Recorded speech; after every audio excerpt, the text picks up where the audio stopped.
वेळात हा पक्षप्रवेश पार पडणार आहे। राजन साळवी ठाकरेंच्या शिवसेनेचे नेते माजी आमदार हे शिंदेंच्या शिवसेनेमध्ये प्रवेश करतायत।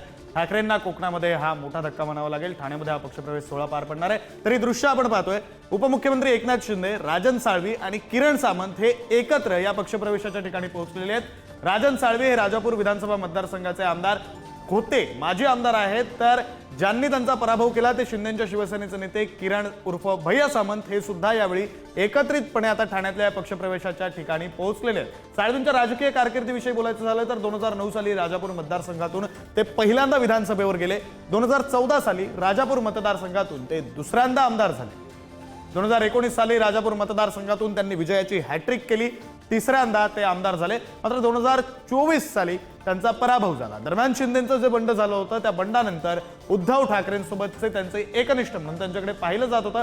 2024च्या निवडणुकीत त्यांचा पराभव झाला आणि विजय ज्यांचा झाला ते किरण सामंत उर्फ भैया सामंत सुद्धा यावेळी पक्षप्रवेशाच्या ठिकाणी आपल्याला पाहायला मिळत आहेत। तर साळवींची राजकीय कारकीर्द ही भारतीय विद्यार्थी सेना, भावी सेना म्हणून ज्याच्याकडे पाहिलं जातं ती शिवसेनेची विद्यार्थी विंग, स्टुडंट्स विंग, त्याच्यापासून त्यांच्या राजकीय कारकिर्दीची सुरुवात झाली आणि त्यानंतर आता ते ठाकरेंची साथ सोडून शिंदेंच्या शिवसेनेमध्ये प्रवेश करतायत। अगदी काही वेळात हा पक्षप्रवेश सोहळा हा ठाण्यामध्ये सुरू होईल आणि या पक्षप्रवेशासाठी म्हणून आता नेते मंडळी पोहोचलेले आहेत। स्वतः राजन साळवी पोहोचलेले आहेत, ज्यांच्या उपस्थितीमध्ये हा पक्षप्रवेश सोहळा होणार आहे। ते एकनाथ शिंदे त्यांच्या पक्षाचे प्रमुख नेते आहेत, राज्याचे उपमुख्यमंत्री आहेत, ते सुद्धा पोहोचलेले आहेत। हे दोघं नेते एकाच गाडीतून पोहोचलेत। तर किरण सामंत ज्या मतदारसंघातून राजन साळवी माजी आमदार आहेत त्या मतदारसंघाचे विद्यमान आमदार, ज्यांनी राजन साळवींचा पराभव केला ते किरण सामंत सुद्धा या ठिकाणी पोहोचलेले आहेत। त्यांचे बंधू असलेले उदय सामंत जे राज्याचे मंत्री आहेत ते सुद्धा या ठिकाणी पोहोचलेले आहेत आणि थोड्याच वेळात हा पक्षप्रवेश सोहळा सुरू होईल। बरं, हे फक्त नेते मंडळी पोहोचलेत का तर असं नाहीये।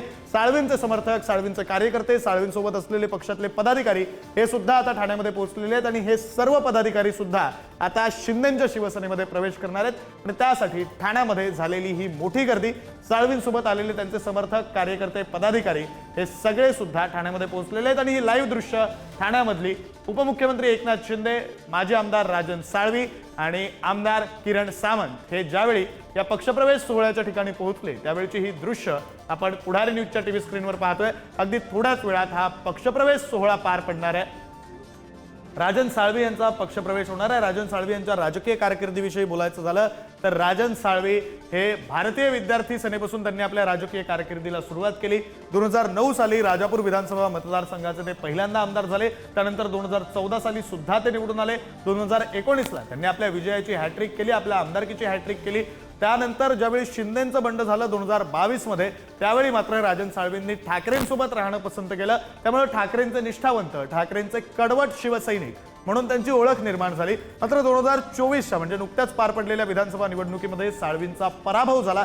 त्यांचा पराभव कोणी केला तर किरण उर्फ भैया सामंत, जे उदय सामंत राज्याचे मंत्री यांचे बंधू आहेत, त्यांच्याकडून त्यांचा पराभव झाला आणि त्यानंतर आज राजन साळवी हे शिंदेंच्या शिवसेनेमध्ये प्रवेश करतात। खरं तर मागच्या काही दिवसांपासून ही चर्चा सुरू होती की राजन साळवी ठाकरेंची साथ सोडतील, ते दुसऱ्या पक्षात जातील। मात्र कोणत्या पक्षात जातील, त्यांच्यासाठी भाजप हा पर्याय असेल, शिंदेंची शिवसेना हा पर्याय असेल की मग आणखी कोणता पर्याय असेल, या संदर्भात खरं तर मतभिन्नता होती। मात्र त्यानंतर आता अखेर निश्चित झालेला आहे।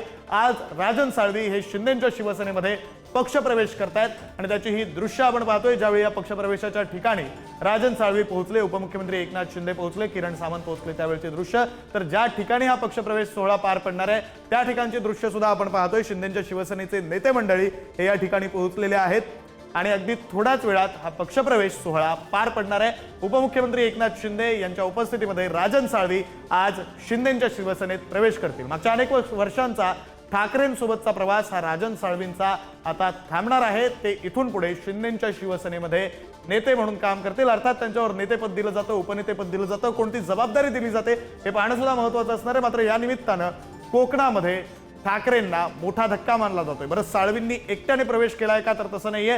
त्यांचा धाकटा मुलगा त्याने सुद्धा पक्षाचा राजीनामा दिलेला आहे, त्यांचे बंधू त्यांनी सुद्धा पक्षाचा राजीनामा दिलेला आहे। त्यामुळे साळवी एकटे आलेले नाहीयेत, साळवी त्यांच्यासोबत पदाधिकारी आणि कार्यकर्ते सुद्धा घेऊन आलेले आहेत आणि त्याच पदाधिकारी आणि कार्यकर्त्यांची ही गर्दी ठाण्यातल्या पक्षप्रवेशाच्या सोहळ्याच्या ठिकाणची आपण पुढारी न्यूजच्या टीव्ही स्क्रीनवर पाहतोय।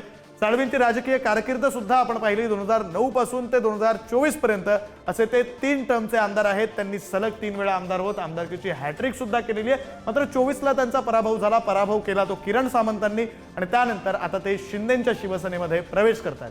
मात्र 2022 साली ज्यावेळी हे बंड झालं, शिंदेचं बंड झालं, शिंदे आपल्यासोबत काही आमदार घेऊन गेले, त्यावेळी मात्र साळवींनी ठाकरेंसोबत राहणं पसंत केलेलं होतं आणि त्यामुळे त्यांची एक ओळख निर्माण झालेली होती. ठाकरेंचे निष्ठावंत, ठाकरेंचे कट्टर शिवसैनिक, ठाकरेंचे कडवट शिवसैनिक अशी त्यांची एक ओळख निर्माण झालेली होती. मात्र आजच्या पक्षप्रवेश सोहळ्यानं त्यांची ती ओळख पुसली जाणार आहे. असं असलं तरी सुद्धा साळवी हे आजपासून शिंदेच्या शिवसेनेचे नेते म्हणून काम पाहतील. शिंदेंना ते हाय करतायत तर ठाकरेंना बाय करतायत. त्यांची राजकीय कारकीर्द, त्यांचे राजकीय प्रवास हा सुरू झाला होता भारतीय विद्यार्थी सेनेपासून. अर्थात आता या पक्षप्रवेशासंदर्भात ज्या राजकीय प्रतिक्रिया समोर येत आहेत त्या वेगवेगळ्या प्रकारच्या समोर येत आहेत. ठाकरेंच्या शिवसेनेचे नेते असलेले, युवासेना प्रमुख असलेले आदित्य ठाकरे यांनी काही आरोप केलेले आहेत. केसेस आहेत त्यामुळे घाबरून जात आहेत, पैशांच्या लालसेपोटी जात आहेत, अशा आशयाचं वक्तव्य हे आदित्य ठाकरे यांनी केलेलं आहे.